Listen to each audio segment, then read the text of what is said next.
এই ছেলে, কি সমস্যা তোমার? সমস্যা তো আপনার। আপনি এত বড় গাড়ি এই চিপের মধ্যে কেন ঘুরাচ্ছেন? রাস্তা কি তোমার বাবার? আমার বাবার রাস্তা হতে যাবে কেন?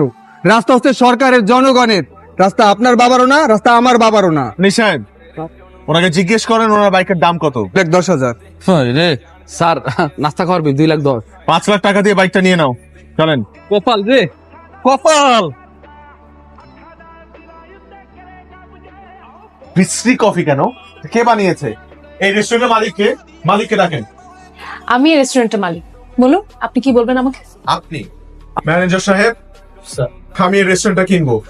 সরি স্যার, এই রেস্টুরেন্টটা বিক্রির জন্য না। আনিস সাহেব, আমি কালকের মধ্যে এই কফি শপটা কিনতে চাই। সরি স্যার, এই রেস্টুরেন্টটা কোনোদিনও বিক্রির জন্য না। ম্যানেজার সাহেব, আমি কালকে এই রেস্টুরেন্টটা কিনবো এবং কালকে এই রেস্টুরেন্ট কেনার পর আমি এখানে কফি খেতে আসবো।